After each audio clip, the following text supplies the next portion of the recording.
Welcome students to our Learn India Everyday platform run by Alcaro Career Institute. So students, today we are going to start our new chapter, reported speech. Today we will learn that what do you understand from reported speech, as well as we will learn about their types, that is direct speech and indirect speech. And after that we will learn about their changes, how we change direct speech into indirect speech, why we need this type of narration or speeches. We will discuss in furthermore videos. So let's start बच्चों. पहला बच्चों हम समझते हैं speech क्या होता है, इसकी रिक्वायरमेंट हमें क्यों पड़ी ये हम समझेंगे, और उसके कितने टाइप्स होते हैं ये हम जानते हैं. ठीक है. The act of reporting the words of a speaker is called narration. सबसे पहले आप ये समझिए, स्पीकर जो होता है वो कौन होता है, जो कोई भी एक्शन कर रहा होता है या कुछ भी बोल रहा होता है. The person who is acting anything और doing any action is known as speaker. ठीक है.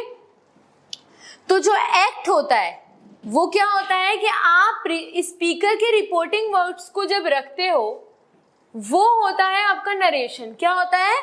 नरेशन होता है. आप स्पीकर चाहे फर्स्ट पर्सन हो, सेकंड पर्सन हो, थर्ड पर्सन हो, उसके वर्डिंग्स को जब आप बताते हो तो वो होता है नरेशन. अब अगर सामने वाला इंसान जो है वो डायरेक्टली उस बात को बोल रहा है वो भी नरेशन होगा, उसको चेंज करके कोई और उसकी बात को बोल रहा है वो भी नरेशन होगा. तो ये डिफरेंट काइंड ऑफ नरेशन होते हैं. बस जो इसमें एक सिमिलैरिटी है वो क्या है कि बात कही जा रही है स्पीकर की ही. ठीक है. उसके अलग अलग तरीके हैं बट बात वही है, तो वो हमारा नरेशन होता है. ठीक है. आगे बढ़ते हैं. There are basically two types in which the words of the speaker can be conveyed in writing. सिर्फ दो ही तरीके होते हैं बच्चों जिसमें आप स्पीकर की बात को रख सकते हो या स्पीकर अपनी बातों को रख सकता है. ठीक है. चाहे वो राइटिंग में हो चाहे वो स्पीकिंग में हो. ठीक है. ठीक है. पहला है हमारा डायरेक्ट स्पीच. क्या है? Direct speech. देखिए, डायरेक्ट स्पीच से ही पता चल रहा है स्पीच मतलब हो रहा है स्पीकिंग. डायरेक्ट स्पीकिंग, जब आप किसी से डायरेक्टली कुछ बोल रहे हो बिना किसी के कोई चेंजेस के, मॉडल्स वगैरह कुछ नहीं, आपको जो बोलना है आप वो डायरेक्टली उस चीज को बोल रहे हो, वो होता है डायरेक्ट स्पीच, मतलब डायरेक्ट स्पीकिंग. ठीक है. The reporting of the words of the speaker without making any changes to it is known as direct speech. जब आप स्पीकर के वर्ड्स को डायरेक्टली रिप्रेजेंट करते हो या स्पीकर अपने वर्ड्स को डायरेक्टली रिप्रेजेंट करता है, that means it is direct speech. Direct speech is shown inside double quotation mark. जो आपका डायरेक्ट स्पीच होता है बच्चों वो हमेशा किस में शोन होता है? डबल कोटेशन मार्क में शो होता है. ऐसे होता है वो. Let me tell you. Double quotation mark आपने देखा होगा आपके जो डायरेक्ट स्पीच के जितने भी सेंटेंसेस होते हैं उसमें जो आपके कोटेशन मार्क होते हैं उसके अंदर आपके वर्डिंग्स को रखा जाता है जो भी स्पीकर ने बोला हुआ है. ठीक है. अब हम देखते हैं इनडायरेक्ट स्पीच क्या होती है. Indirect speech, the act of reporting the words of the speaker by making necessary changes to it is called indirect speech. आप जब रिपोर्टिंग वर्ब्स जो होती है या रिपोर्टिंग जो स्पीच होती है स्पीकर की, उसमें जो रिक्वायरमेंट है या नेसेसरी जो है चेंजेस, उसको करने के बाद उसको रिप्रेजेंट करते हो या बोलते हो तो बच्चों वो होता है आपका इनडायरेक्ट स्पीच, मतलब इनडायरेक्टली बोलना. किसी और ने वो बात बोली थी बट आप उसके अंदर चेंजेस कर रहे हैं और आप उसको किसी थर्ड पर्सन को बोल रहे हैं, तो वो हो जाता है आपका indirect speech. Indirect speech which narrating something changes are made in the original words of the person. Indirect speech आपको क्या इंडिकेशन देता है कि जो भी उस पर्सन ने बात बोली है उसमें आपने कुछ चेंजेस किए हैं अकॉर्डिंग टू रिक्वायरमेंट और आपने उसके बाद उसको रिप्रेजेंट किया है. For example, tenses and pronoun are change according to the reporting verb. अब ये उसमें इसका सबसे मेन जो रूल होता है वो क्या होता है कि आप मोस्ट प्रोबेबली जो इनडायरेक्ट से डायरेक्ट टू इनडायरेक्ट में जो चेंजेस करते हैं बच्चों, वो मेनली जो होता है वो होता है या तो टेंस में या फिर आपके प्रोनाउन में, साथ ही साथ आपके मॉडल्स में भी होता है या स्टेटमेंट के अकॉर्डिंग वो चेंजेस हो जाते हैं रिपोर्टिंग वर्ब में। बट जो मेन चेंजेस बच्चों होते हैं वो होते हैं आपके प्रोनाउन में, क्योंकि आप पर्सन को भी तो चेंज करोगे। जब फर्स्ट पर्सन ने कोई बात आपको कही है तो आप उसको जब उसकी बातें किसी थर्ड पर्सन को बताओगे तो पर्सन में चेंजेस हुए नहीं हुए? उस टाइम पे जो स्पीकर था, जो वो बातें बोल रहा था बच्चों, वो फर्स्ट पर्सन था। अब उसकी बातें आप किसी को बता रहे हो तो at that time you are the first person. Okay, so person को जब चेंज करेंगे तो हमारा प्रोनाउन चेंज होगा। ठीक है, दूसरी बात, जिस चीज के लिए रिपोर्टेड स्पीच की हमको नीड हुई वो रीजन ही टेंस है। क्यों? सिंपल सा एग्जांपल लीजिए, आज मैं आपको जो चैप्टर्स पढ़ा रही हूँ या व्हाटएवर मैं आज आपको जो भी लेसन दे रही हूँ रिपोर्टेड स्पीच का, वो आज मैं प्रेजेंट में दे रही हूँ। फॉर एग्जाम्पल, यही लेसन अगर कल आप अपने स्कूल में या अपने घर में अपने कजन्स को या कभी भी अगर आप अपने फ्रेंड्स या कजन्स को ये लेसन के बारे में बताते हैं कि हमने इस चैनल से या इस वीडियो से मैंने ये लेसन सीखा था और मुझे अच्छे से समझ में आया, तो उस टाइम पे बताने के टाइम पे क्या टाइम चेंज होगा? नहीं होगा। जिस टाइम पे आप ये बातें बोल रहे हो वो टाइम चेंज हुआ? आपने लेसन आज सीखा है, ये प्रेजेंट है, आप अपने फ्रेंड को कल बताओगे, ये फ्यूचर है, तो प्रेजेंट और फ्यूचर में डिफरेंस आया। तो अब आप ये देखो कि जब आप सामने वाले को फ्यूचर में कोई बातें बताने वाले हो या फिर आपने पास्ट में बताई है, तो उसके वजह से जो स्पीच होगी वो चेंज होगी नहीं होगी? उसमें जो प्रोनाउन है, मॉडल्स है, टाइम है, सब कुछ चेंज होगा? होगा नहीं होगा?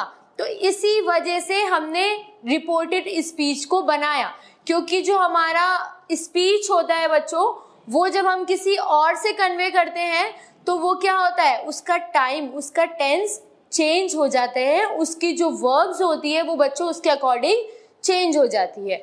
तो यहाँ तक आपको आई होप समझ में आ गया होगा कि जब हम डायरेक्ट स्पीच से इनडायरेक्ट में चेंजेस करते हैं तो उसमें टेंस और प्रोनाउन सबसे मेन होते हैं जिनको हमको चेंज करना पड़ता है। अब बच्चों चलिए फटाफट से हम इसके एग्जाम्पल्स देख लेते हैं। My mother told me you have to work harder at school. अब पहली बात तो आप ये देखिए, ये तो है आपकी रिपोर्टिंग वर्ब। क्या है?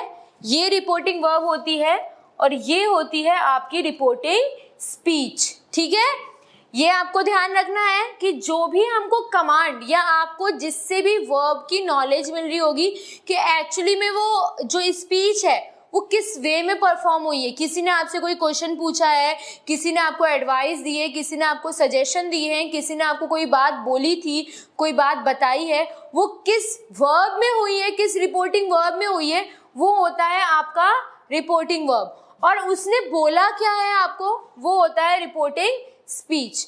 तो पहली बात तो हम ये ध्यान में रख के चलेंगे। ठीक है, my mother told me you have to work harder. अब हम सबसे पहले क्या देखेंगे कि आपका टेंस कौन सा है। हमने टेंस चैप्टर पहले ही कंप्लीट कर लिया है, तो ये अभी मैं बता देती हूँ कि ये है आपका प्रेजेंट परफेक्ट टेंस। जो आपकी रिपोर्टिंग स्पीच है वो है प्रेजेंट परफेक्ट टेंस में। अब my mother told me you have to work harder at school. ठीक है, हमने इतना समझ लिया कि जो रिपोर्टिंग वर्ब है वो तो एज इट इज है और जो हमारा रिपोर्टिंग स्पीच है वो हमारी प्रेजेंट परफेक्ट में है। अब जब हम इसको इनडायरेक्ट में चेंज करेंगे तो कुछ चेंजेस आएंगे। ठीक है, अब वो चेंजेस देखते हैं। ये पहला वाला एग्जाम्पल बच्चों आपका डायरेक्ट स्पीच का है और सेकंड एग्जाम्पल आपका इनडायरेक्ट स्पीच का है। तो अब हम समझते हैं, my mother told me that I had to work harder at school. ठीक है, अब आप ये देखो कि आपका कॉमा हट गया, हटा नहीं हटा? इन्वर्टेड कॉमा जो थे या फिर आपके जो कॉमा थे वो हटे। सबसे पहले तो बात करते हैं, आपके कॉमा हट गया, आपके कोटेशन मार्क जो थे वो हट गए, इन्वर्टेड कॉमा, और आपका टेंस चेंज हो गया। अगर आप नोटिस करो तो आपको दिखेगा हैव की जगह हैड हो गया। हुआ नहीं हुआ?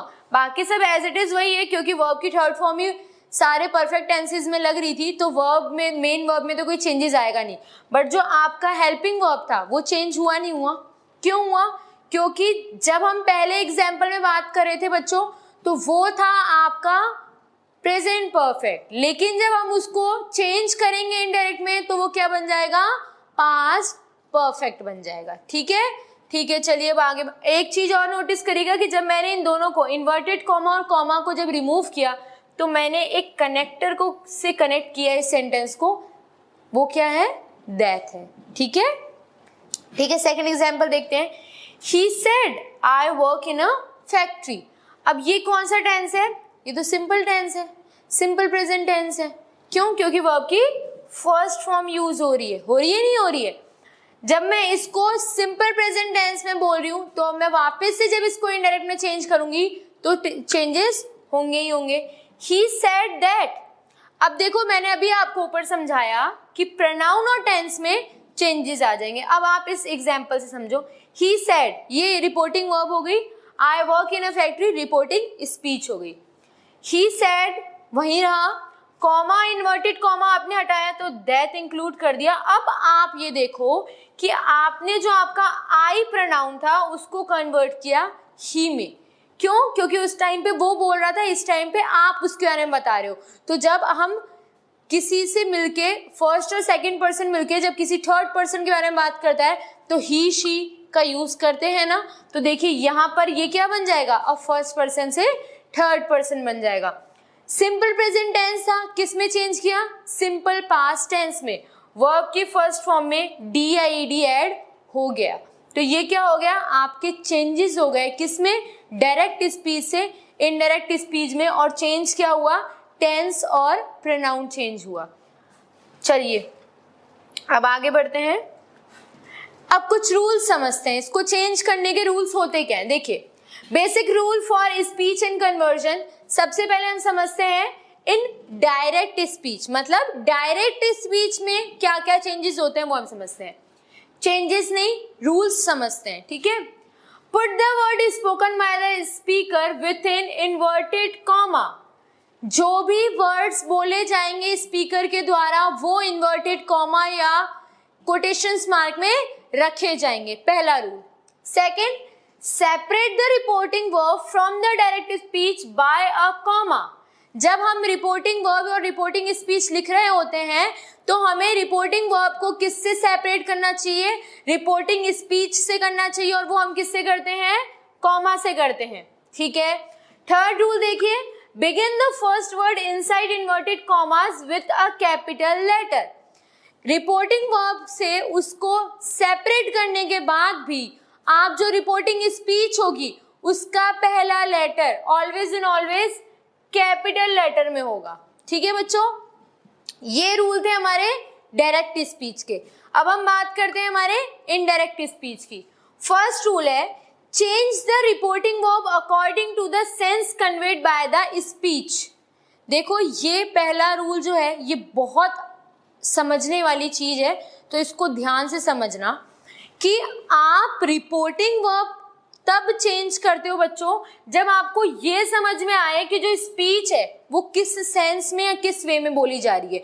अगर वो ऑर्डर है तो आप रिपोर्टिंग वर्ब को ऑर्डर में चेंज करते हो, लाइक ही ऑर्डर्ड मी। ठीक है, तो आपको ये कैसे पता चला कि सामने वाले ने आपको ऑर्डर किया है, जब आपने ये समझा कि जो आपकी रिपोर्टिंग स्पीच थी वो कौन से सेंटेंस पे बेस्ड थी, वो असर्टिव थी, वो इम्पेरेटिव थी, वो एक्सक्लेमेटरी थी या इंटेरोगेटिव थी।